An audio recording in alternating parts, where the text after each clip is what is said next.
नमस्कार, आप देख रहे हैं एमपी तक। आपके साथ मैं हूं अमित तिवारी। अहम मुद्दे को आप तक लाता हूं, पूरी खबर आपको बताता हूं, लेकिन उससे पहले प्रदेश के मुख्यमंत्री शिवराज सिंह ने काउंटिंग से पहले यानी परिणाम से क्या बड़ी बात कह दी वो आपको सुनवाता हूं। एक पहले से हार की भूमिका बनाने लगी कांग्रेस। अब दिग्विजय जी ईवीएम पे सवाल उठा रहे हैं। यही ईवीएम थी जिसमें से 2018 में 114 सीटें कांग्रेस को मिली थी, तब ईवीएम अच्छी थी।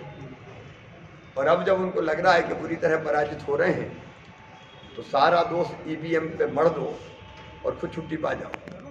सुना आपने, शिवराज सिंह कह रहे हैं कांग्रेस को भरोसा क्यों नहीं हो रहा है ईवीएम पर। वही ईवीएम जिसने कांग्रेस को जिताया था 2018 में 114 सीटें दिलाई थी।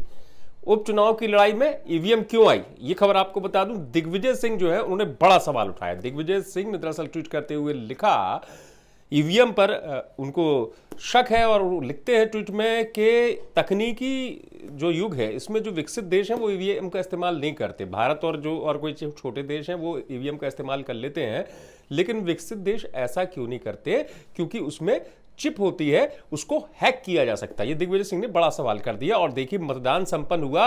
मतदान संपन्न के बाद जो घमासान हो गया वो ईवीएम पर शुरू हो गया। तो ईवीएम इस लड़ाई में क्यों आ गई है ये आपको जल्दी से बता दूं। कांग्रेस को क्या आप मान रहे हैं, कांग्रेस का ये डर है या कांग्रेस दरअसल उस चीज को जाहिर कर रही है कि जो प्रशासन है उसका इस्तेमाल किया गया है? ईवीएम जो है वो जरिया बन रहा है। बीजेपी अगर जीतती है इन उपचुनाव में अच्छी खासी सीटों पर 28 में, तो ये क्या है? वहीं बीजेपी की तरफ से ये जवाब भी बिल्कुल निकलकर सामने आया कि पहले कांग्रेस ने क्यों नहीं कहा 2018 में जब कांग्रेस की सरकार बनी थी और कांग्रेस ने 114 सीटें जीती थी। दरअसल चुनाव में मतदान संपन्न होने के बाद काउंटिंग होने के दिन से पहले इसे इस तरीके से समझना होगा कि कांग्रेस की चिंता क्यों है, कांग्रेस क्यों शक जता रही है, दिग्विजय सिंह क्यों सवाल उठा रहे हैं और शिवराज सिंह को क्यों कहना पड़ रहा है कि आप 2018 की बात याद कर लीजिए जब आप सत्ता में आए थे। दरअसल पूरा खेल जुड़ा हुआ है प्रशासन को लेकर, प्रशासन की भूमिका को लेकर। बीजेपी अपनी जीत को लेकर आश्वस्त नजर आ रही है। अब इस बीच कांग्रेस की तरफ से दिग्विजय सिंह का यह सवाल ईवीएम को उठा देना, ईवीएम को लेकर यह इशारा कर रहा है कि कांग्रेस क्या यह समझ रही है कि बीजेपी इस चुनाव में समझ गई थी कि हार उसे मिल सकती उपचुनाव में, तो ईवीएम का दुरुपयोग हुआ। हालांकि ये कोई पहली बार नहीं है सियासत में कि ईवीएम के ऊपर ठीकरा फोड़ा गया हो या किसी दल ने कहा हो। पहले भी दूसरे लोग ईवीएम पर ही ठीकरा फोड़ते रहे कि ईवीएम की वजह से हार गए, ईवीएम की वजह से जीत गए।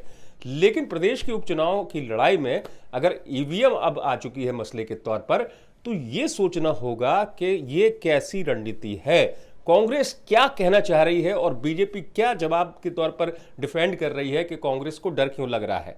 इन दोनों के डर, आरोप और प्रत्यारोप के बीच में सियासत निकलती हुई नजर आती है जो चुनाव के परिणामों तक जाती है। देखने वाली बात होगी, परिणाम बता देंगे कि खेल किसका था, ईवीएम का, जनता का, या फिर उस परिणाम का जो किसके हक में जाते हैं, किसको सफल बनाते हैं। लेकिन आप देखते रहिए हर बड़ी खबर के लिए एमपी तक।